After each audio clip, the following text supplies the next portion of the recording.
First నేను మీడియాకి thanks చెప్పాలి.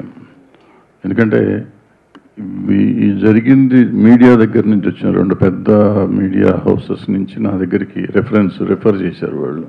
అంటే they could have made it A issue, వాళ్ళే చేసేసుకొని ఉండొచ్చు. చేయకుండా వాళ్ళు ఇది చేస్తే బాగుంటుందేమో, ఎట్లా చేస్తే బాగుంటుంది అని నా దగ్గరికి వస్తే నేను వాళ్ళిద్దరితో మాట్లాడటం జరిగింది. మాట్లాడినాక మనం సాల్వ్ చేయాల్సింది కాదు, ఇది మొత్తం ఇండస్ట్రీగా చేయాలంటే ఎడిటోరియల్ ప్యానెల్కి రావాలి. ఇది వచ్చింది ప్రాపర్గా ఇండస్ట్రీలో జరుగుతున్నది. అంటే మేము ఇంతకుముందు ఆసరాన్ని పెట్టాం, 2013లో పెట్టాం. అప్పుడు చేసాం, కొన్ని కేసులు చేసాం. అప్పటి నుంచి ఏదో ట్రై చేస్తున్నాం. మళ్ళీ మొన్న 2018లో ఇది వచ్చినప్పుడు ఈ ప్యానెల్ వచ్చింది. ఎప్పటికప్పుడు చేస్తున్నాం. కానీ ఉమెన్కి, ఇందులో పనిచేస్తున్న ఉమెన్కి నిజంగా ఒక ధైర్యం ఇవ్వలేకపోతున్నాం. ఇది చేస్తాము, ఇది అవుతుంది, మీకు ఇక్కడికి వస్తే నిజంగా మీకు న్యాయం జరుగుతుంది అని చెప్పే ధైర్యాన్ని మనం ఇవ్వలేకపోతున్నామని నా పర్సనల్ ఫీలింగ్ ఇది. అందుకే చాలా కేసులు రావట్లేదు, చాలా జరగట్లేదు అని చెప్పడం లేదు. జరిగినా కానీ కొన్ని రావట్లేదు ఇక్కడికి. కొన్ని వచ్చినాయేమో సాల్వ్ చేస్తున్నారు, వచ్చిన వరకు మాత్రం సాల్వ్ చేస్తున్నారు.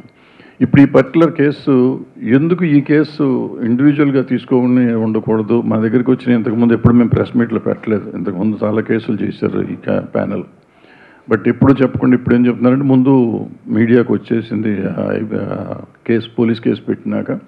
రెండోది ఏంటంటే జనానికి తెలియాలి, వాళ్ళ ప్రతి సినిమా ఇండస్ట్రీలో పనిచేస్తున్న ప్రతి అమ్మాయికి నాకేమన్నా అన్యాయం జరిగితే సపోర్ట్ చేస్తానికి ఇండస్ట్రీ ఉంది అనే పరిస్థితి రావాలి. ఆ ధైర్యం రాకపోతే ఈ ఆడపిల్లల్ని విచిత్రంగా వాళ్ళు ఇష్టం వచ్చినట్టు వాడుకోవటం అనేది కొంచెం జరగకుండా ఉండాలంటే దానికి ఒక ధైర్యం కావాలి. ధైర్యం కావాలంటే ఒక కమిటీ కావాలి. దానికి ఉండేవాళ్ళు సరిగ్గా చేయాలి, ఉన్న కేసును సరిగ్గా సాల్వ్ చేస్తానికి ప్రయత్నం చేయాలి. సో ఇది రైట్ వేలో మేము ప్రజెంట్ చేస్తున్నామని నేను అనుకుంటున్నాను. సో దీనికి 90 రోజులు టైం ఉంది. ఈ టైంలో ఫినిష్ చేసి దానికి చేస్తాం. ఈ లోపల పోలీస్ కేసు ఎట్లా జరిగితే అట్లా జరుగుతుంది. ఒక రకంగా ఏంటంటే పోలీసు ఉండటం వల్ల మనకి సపోర్ట్, పోలీస్ కేసు ఉండటం వల్ల మన మీద ఇంకా ప్రెషర్ ఉండదు. ఇది ఉండటం వల్ల పోలీస్ మీద కూడా వేరే ప్రెషర్ ఉన్నా కానీ వాళ్ళు కొంచెం ఒళ్ళు దగ్గర పెట్టుకుని పనిచేస్తానికి అవకాశం ఉంటుందని మేము ఫీల్ అయ్యాము. నేను ఫీల్ అవుతున్నాను, మేమంతం కాదు కానీ. సో ఇది ఒకళ్ళకొకళ్ళు చెకింగ్ పాయింట్ లాగా ఉంటారు అనేది నా ఫీలింగ్. ఎందుకంటే మాకు ప్రెషర్లు ఉంటాయి.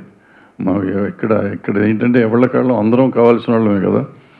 సో ఇక్కడ చెకింగ్ కావాలి, అక్కడ చెకింగ్ కావాలి అనేది ఉంటుంది. ఆల్రెడీ ఇక్కడ ఇద్దరిని బయట వాళ్ళని పెట్టి వీళ్ళిద్దరు మా మీద చెకింగ్ చేస్తూ ఉన్నారు అనుకోండి. అయినా కూడా ఉండాలి. సో అందుకని ఈ పేర్లు తీయటం కాదు. పేర్లు ఎందుకు తీయట్లేదంటే పేర్లు కాదు, అసలు ముఖ్యంగా మేము ఇక్కడ అడ్రస్ చేసే ఉద్దేశం ఏంటంటే సినిమా ఇండస్ట్రీలో పనిచేస్తున్న ప్రతి అమ్మాయికి ఒక ధైర్యం కావాలి. ప్రతి అమ్మాయి ఏ చిన్న జరిగినా కానీ వచ్చి కంప్లైంట్ చేసే పరిస్థితిలో ఉండాలి. అండ్ గోప్యంగా ఉంచబడుతుంది. ఇక్కడ మనకి దగ్గర బాక్స్ ఉంది, బాక్స్లో ఇవ్వచ్చు, మెయిల్ ఐడి ఉంది. అండ్ ఆల్రెడీ ఛాంబర్ ఏం చేసిందంటే అన్ని యూనియన్లకి కూడా ఇవాళ రాసింది, వాళ్ళు అన్ని చోట్ల యూనియన్కి ఒక ఈ ప్యానెల్ పెట్టుకోవాలని చెప్పి, కంప్లీట్ కమిటీ పెట్టాలని చెప్పి, అది కూడా త్వరలోనే చేసేస్తారు. అది కాకుండా ఇక్కడ మేము ఎట్లాగో ఉంటాము, డైరెక్ట్గా మాకు కూడా ఇవ్వచ్చు కంప్లైంట్ వచ్చి. సో ఇవన్నీ చేస్తామంటే ఇంకొంచెం తగ్గుతానికి అవకాశం ఉంటుంది. తగ్గుతుందని కూడా అనుకున్నాం, తగ్గాలని కూడా అనుకుంటున్నాం. సో దీనికి మీరందరూ సహకరించాలి. మీరు సహకరిస్తున్నారు, మీరందరూ లేకపోతే మేము లేము ఇప్పుడు. సో మీరు ఎప్పుడూ సహకరించాలని కోరుకుంటూ సెలవు తీసుకుంటాం.